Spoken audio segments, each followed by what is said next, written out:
Good morning students, welcome back to my channel study with Abhiman. आज मैं आप लोगों के लिए यूपी बोर्ड एग्जाम 2022 के लिए क्लास 10th के लिए साइंस के कुछ मोस्ट इंपॉर्टेंट क्वेश्चंस लेकर आया हूं। आज की इस वीडियो में मैं आप सभी स्टूडेंट्स को यहाँ पे जितने भी क्वेश्चन सॉल्व करवाने वाला हूँ, ये सभी क्वेश्चंस आपके बोर्ड एग्जाम के पॉइंट ऑफ व्यू से मोस्ट इंपॉर्टेंट क्वेश्चंस हैं और इस बार आपके बोर्ड एग्जाम में ये क्वेश्चंस आपसे पूछे जा सकते हैं। तो जैसा कि आप सभी स्टूडेंट्स जानते हैं कि 4 अप्रैल को आप लोगों का साइंस का एग्जाम होने वाला है, तो मैं कोशिश करूंगा कि 4 अप्रैल के पहले पहले मैं आप लोगों को साइंस के सभी मोस्ट इंपॉर्टेंट क्वेश्चन सॉल्व करवा दूं।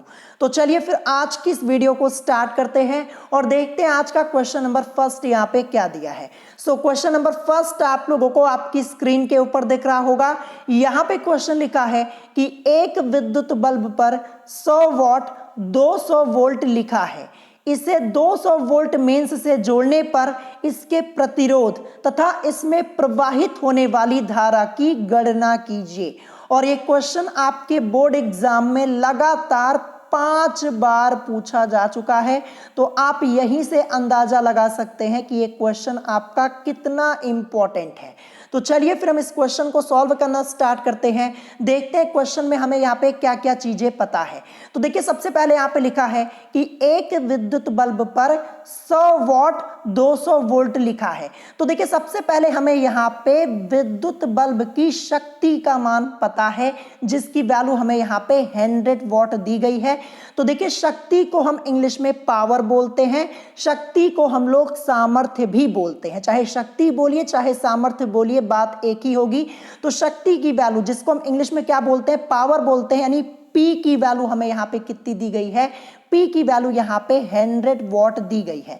तो P is equal to 100 watt, जैसा कि आप लोग देख पा रहे होंगे यहाँ पे लिखा हुआ है। ठीक है, फिर इसके अलावा हमें यहाँ पे विभवांतर V की वैल्यू भी तो पता है। V की वैल्यू यहाँ पे कितनी दी गई है, 200 वोल्ट। तो देखिए V की वैल्यू 200 वोल्ट ये हमें दी गई है। फिर हमसे पूछा जा रहा है यहाँ पे, देखिए लिखा है कि इसे 200 वोल्ट मेंस से जोड़ने पर इसके प्रतिरोध यानी प्रतिरोध रेजिस्टेंस R की वैल्यू को हमें यहाँ पे फाइंड आउट करना है और इसके अलावा इसमें प्रवाहित होने वाली धारा की गणना कीजिए, यानी I का मान भी हमें यहाँ पे फाइंड आउट करना है। ठीक है, तो चलिए फिर हम इस क्वेश्चन को सॉल्व करते हैं। तो सबसे पहले हम यहाँ पे क्या करेंगे, विद्युत बल्ब का प्रतिरोध निकालेंगे। तो विद्युत बल्ब का प्रतिरोध R इज इक्वल टू, हम यहाँ पे फॉर्मूला यूज करेंगे V² अपॉन P। देखिए ये फॉर्मूला कैसे आता है, आप लोगों ने एक बेसिक फॉर्मूला पढ़ा होगा।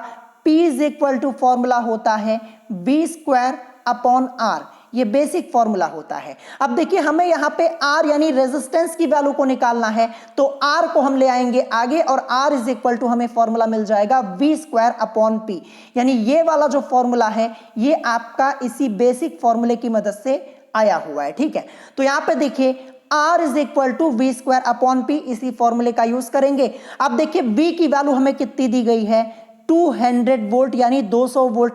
अब देखिए V स्क्वायर है तो 2 बार हम यहाँ पे 200 लिखेंगे, 200 गुणे 200। ठीक है, और अपॉन में P की वैल्यू कितनी दी गई है, 100 वॉट दी गई है, तो यहाँ पे 100 लिख देंगे P की जगह। अब इसी को सॉल्व कर लीजिए, ये 0 से ये 0, ये 0 से ये 0 कैंसिल हो जाएगा। बचा क्या यहाँ पे, देखिए 200 गुणे 2, तो 200 की मल्टीप्लाई 2 में करवाएंगे तो आपको क्या मिलेगा, 400 मिलेगा। और देखिए हम यहाँ पे प्रतिरोध यानी रेजिस्टेंस को फाइंड आउट कर रहे हैं, तो देखिए प्रतिरोध का जो मात्रक होता है वो ओम होता है, तो 400 ओम आएगा। ठीक है, ध्यान रखिएगा। तो हमने यहाँ पे R की वैल्यू को, रेजिस्टेंस को फाइंड आउट कर लिया 400 ओम, देखिए यहाँ पे लिखा भी हुआ है। ठीक है, तो R की वैल्यू हमें पता चल गई है। अब हम बड़े आसानी से धारा I का मान ज्ञात कर पाएंगे। तो धारा I इज इक्वल टू आपका फॉर्मूला होता है V अपॉन में R। तो देखिए यहाँ पे फॉर्मूले में R आता है ना, तो इसीलिए सबसे पहले हमने यहाँ पे रेजिस्टेंस को फाइंड आउट किया। ठीक है, तो रेजिस्टेंस पता चल गया, अब हम यहाँ पे धारा का मान निकाल पाएंगे। ठीक है, तो फॉर्मूला हमारा होगा I is equal to V upon में R।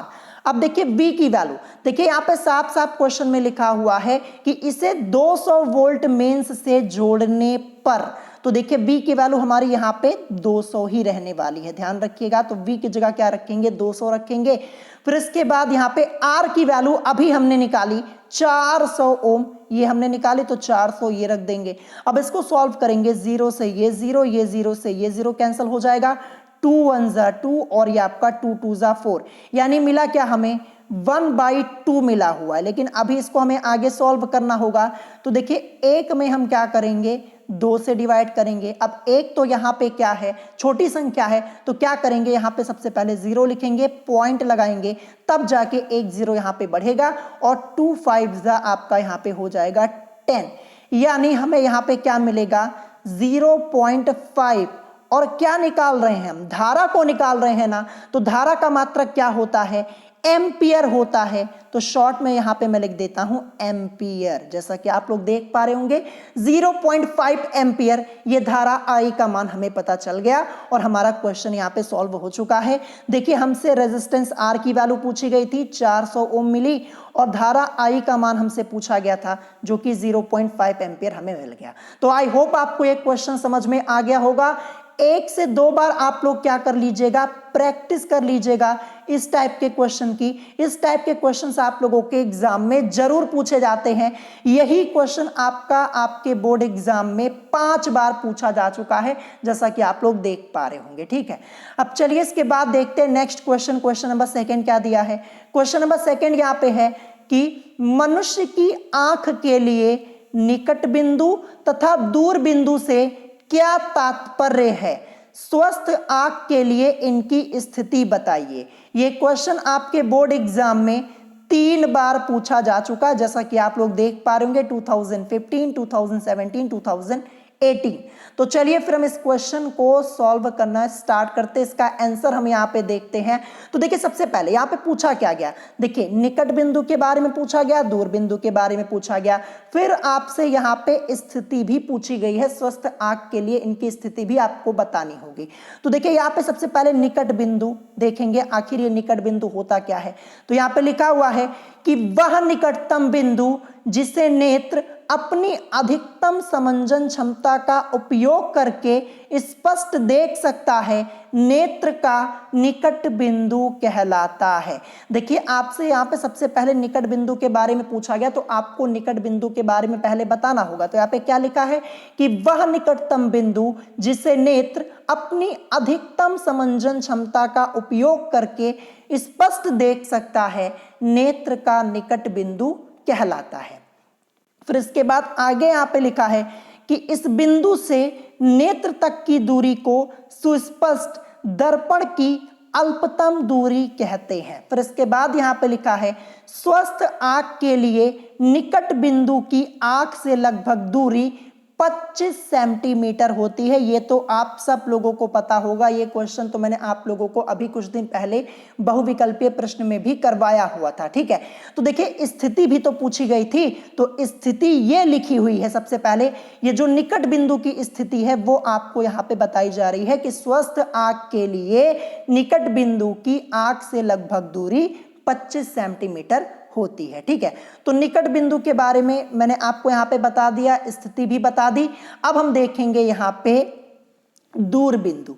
तो देखिए यहाँ पे नेक्स्ट हेडिंग यहाँ पे आपकी लिखी हुई है दूर बिंदु। तो दूर बिंदु क्या होता, चलिए ये भी देख लेते हैं। तो यहाँ पे लिखा है कि वह दूरतम बिंदु जिस तक कोई नेत्र वस्तुओं को सुस्पष्ट देख सकता है, यानी साफ साफ देख सकता है। सुस्पष्ट का मतलब क्या हो जाएगा, साफ साफ, ध्यान रखिएगा। तो वह दूरतम बिंदु जिस तक कोई नेत्र वस्तुओं को सुस्पष्ट देख सकता है, नेत्र का दूर बिंदु कहलाता है। ठीक है, फिर इसके बाद यहाँ पे देखिए स्थिति बताई जा रही है कि सामान्य नेत्र के लिए यह अनंत दूरी पर होता है, ये आपको ध्यान रखना है। और सामान्य नेत्र 25 सेंटीमीटर से अनंत दूरी तक रखी सभी वस्तुओं को सुस्पष्ट यानी साफ साफ देख सकता है। तो देखिए स्थिति भी यहाँ पे आपको बताई गई है। तो ये आपके इस क्वेश्चन का हो गया आंसर यानी सॉल्यूशन। तो देखिए इस क्वेश्चन को तैयार कर लीजिएगा, ये आपके बोर्ड एग्जाम में इस बार पूछा जा सकता है। ठीक है, क्वेश्चन ये आपका मोस्ट इंपॉर्टेंट है। अब चलिए इसके बाद देखते हैं next question, question number 3। Question number 3 आप लोग आपकी स्क्रीन के ऊपर देख पा रहे होंगे। यहाँ पे क्वेश्चन लिखा है कि प्रेरित धारा की दिशा कैसे ज्ञात की जाती है। ये क्वेश्चन आपके बोर्ड एग्जाम में 3 बार 2012, 16 और 20 में, जैसा कि आप लोग देख पा रहे होंगे, या फिर अथवा करके आपसे पूछ लिया जाता है कि फ्लेमिंग के दाएं हाथ का नियम लिखिए 2015 के बोर्ड एग्जाम में, या फिर अथवा करके चुंबकीय प्रेरण से उत्पन्न विद्युत धारा की दिशा के लिए फ्लेमिंग के दाएं हाथ के नियम की व्याख्या कीजिए। तो 3 तरीके से आपसे ये क्वेश्चन पूछा जा सकता है और आंसर जो मैं आपको बताने जा रहा हूं, आंसर आपका सेम यही रहेगा, ठीक है। तो चलिए इसका आंसर देखते हैं। तो सबसे पहले यहाँ पे क्या लिखा है कि प्रेरित धारा की दिशा फ्लेमिंग के दाएं हाथ के नियम से ज्ञात की जाती है। जैसे ये क्वेश्चन आपसे पूछा गया यहाँ पे ना कि प्रेरित धारा की दिशा कैसे ज्ञात की जाती है, तो प्रेरित धारा की दिशा फ्लेमिंग के दाएं हाथ के नियम से ज्ञात की जाती है, ये आपको ध्यान रखना है। या फिर अथवा करके आपसे पूछा जाएगा कि फ्लेमिंग के दाएं हाथ का नियम लिखिए, या फिर अथवा करके चुंबकीय प्रेरण से उत्पन्न विद्युत धारा की दिशा के लिए फ्लेमिंग के दाएं हाथ के नियम की व्याख्या कीजिए। तो चलिए हम यहाँ पे फ्लेमिंग के दाएं हाथ का नियम देख लेते हैं। तो आप लिखेंगे फ्लेमिंग के दाएं हाथ के नियमानुसार यदि दाएं हाथ का अंगूठा, क्या लिखा है, यदि दाएं हाथ का अंगूठा उसके पास की तर्जनी उंगली तथा मध्यमा अंगुली को परस्पर एक दूसरे के लंबवत फैलाकर इस प्रकार रखे कि तर्जनी अंगुली चुंबकीय क्षेत्र की दिशा में तथा अंगूठा चालक की गति की दिशा में हो, तो मध्यमा अंगुली चालक में धारा की दिशा बताएगी। ये आपका यहाँ पे नियम लिखा हुआ है, फ्लेमिंग के दाएं हाथ का नियम, ठीक है। तो इस नियम को आप लोगों ने पहले से ही तैयार किया होगा, क्योंकि ये आपका मोस्ट इंपॉर्टेंट है। कई बार आपके बोर्ड एग्जाम में फ्लेमिंग के दाएं हाथ का नियम पूछा जा चुका है, जैसा कि आप लोग यहाँ पे देख पा रहे होंगे। तो इस क्वेश्चन को अच्छे से प्रिपेयर कर लीजिएगा, ठीक है। अब चलिए इसके बाद देखते हैं नेक्स्ट क्वेश्चन। क्वेश्चन नंबर 4 क्या दिया है। क्वेश्चन नंबर 4 आपको आपकी स्क्रीन के ऊपर यहाँ पे दिख रहा होगा। क्वेश्चन यहाँ पे है कि चुंबकीय बल रेखाओं से क्या तात्पर्य है, चुंबकीय बल रेखाओं के गुण लिखिए। ये क्वेश्चन आपके बोर्ड एग्जाम में 2 बार पूछा जा चुका है, जैसा कि आप लोग देख पा रहे होंगे 2017 के बोर्ड एग्जाम में और 2018 के बोर्ड एग्जाम में। तो चलिए इसका आंसर देखते हैं। तो सबसे पहले आप लोगों को यहाँ पे चुंबकीय बल रेखाओं के बारे में बताना है। तो देखिए यहाँ पे लिखा है चुंबकीय बल रेखाएं, ये आपकी हेडिंग होगी। फिर इसके बाद आपको क्या लिखना है, आपको लिखना है कि किसी चुंबकीय क्षेत्र में बल रेखाएं वे काल्पनिक रेखाएं हैं जो चुंबकीय क्षेत्र की दिशा को अविरत रूप से प्रदर्शित करती हैं। ये आपको ध्यान रखना है, ठीक है। किसी चुंबकीय क्षेत्र में बल रेखाएं वे काल्पनिक रेखाएं हैं जो चुंबकीय क्षेत्र की दिशा को अविरत रूप से प्रदर्शित करती हैं। अब यहाँ पे आपको गुण भी लिखना, क्योंकि यहाँ से आपसे क्वेश्चन में पूछा गया कि चुंबकीय बल रेखाओं के गुण लिखिए, यानी आपको यहाँ पे गुण भी बताना है, प्रॉपर्टीज भी यहाँ पे आपको बतानी है। तो यहाँ पे देखिए फर्स्ट पॉइंट में आप लिख सकते हैं कि चुंबकीय बल रेखा के किसी बिंदु पर खींची गई स्पर्श रेखा उस बिंदु पर चुंबकीय क्षेत्र की दिशा को प्रदर्शित करती है। ये आपको ध्यान रखना है, ये आप लिख सकते हैं प्रॉपर्टीज में।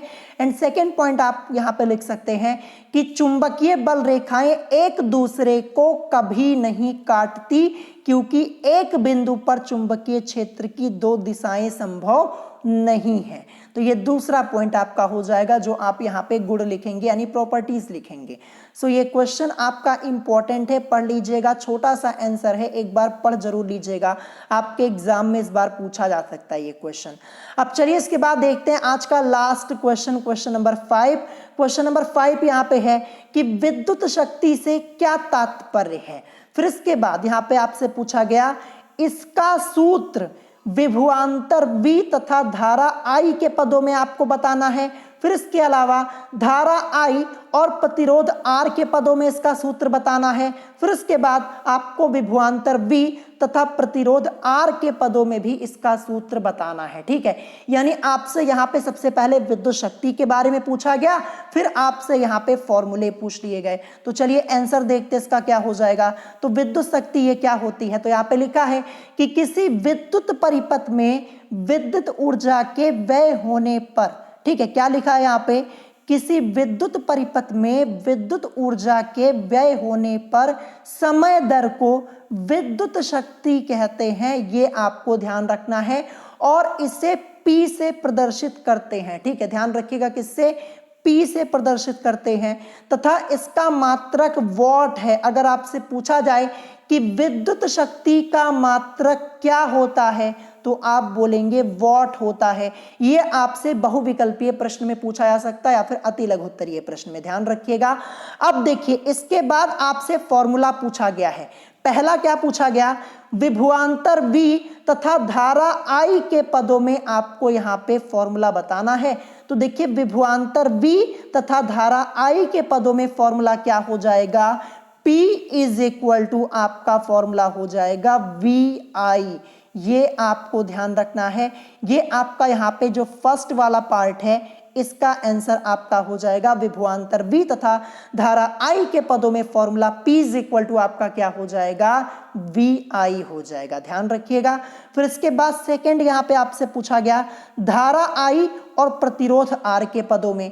तो धारा I और प्रतिरोध R के पदों में जो फॉर्मूला आपका हो जाएगा विद्युत शक्ति का, P इज इक्वल टू आपका फॉर्मूला हो जाएगा I स्क्वायर R, ध्यान रखिएगा। ये आपका यहाँ पे सेकंड वाला आंसर हो जाएगा। फॉर्मूले भी आप लोगों से पूछ लिए जाते हैं, याद कर लीजिएगा। और देखिए, जब आप न्यूमेरिकल को सॉल्व करेंगे, अगर आपको फॉर्मूला याद रहेगा तभी तो सॉल्व कर पाएंगे ना, तो फॉर्मूले पढ़ लीजिएगा। फिर इसके बाद तीसरा आपसे यहाँ पे पूछा गया कि विभवांतर V तथा प्रतिरोध R के पदों में बताना है। तो देखिए, विभवांतर V तथा प्रतिरोध R के पदों में आपका फॉर्मूला क्या हो जाएगा विद्युत शक्ति का, P is equal to V square upon R, ध्यान रखिएगा। ये आपका फॉर्मूला यहाँ पे हो जाएगा। ये थर्ड वाला आपका यहाँ पे आंसर हो गया, ठीक है। तो देखिए, ये क्वेश्चन इंपॉर्टेंट है, आपसे दोबारा पूछा जा सकता है इस बार, इसको तैयार कर लीजिएगा। तो आज की इस वीडियो में टोटल मैंने आप लोगों को 5 क्वेश्चन कराए हैं। अगर कोई क्वेश्चन आपको नहीं समझ में आया हो तो आप उससे कमेंट करके पूछ सकते हैं। और देखिए, मैं आप लोगों को करीब 5 से 6 दिन हो गए मैं आपको डेली यहाँ पे साइंस के मोस्ट इंपॉर्टेंट क्वेश्चन सॉल्व करवा रहा हूँ। तो जितनी वीडियोस मैंने बनाई हुई हैं उनको एक बार चेक कर लीजिएगा और जितने क्वेश्चंस कराए हैं अच्छे से पढ़ लीजिएगा। आपके बोर्ड एग्जाम में आपको क्वेश्चंस जरूर मिलेंगे, ठीक है। तो अगर आज की वीडियो में आपको कोई बात नहीं समझ में आई हो तो आप मुझसे कमेंट करके पूछ सकते हैं। अगर वीडियो पसंद आई हो तो वीडियो को लाइक करना मत भूलिएगा और साथ ही साथ हमारे चैनल स्टडी विद अभिमान को सब्सक्राइब करना मत भूलिएगा। सो आज की वीडियो में इतना ही, मिलेंगे नेक्स्ट वीडियो में। Thanks for watching.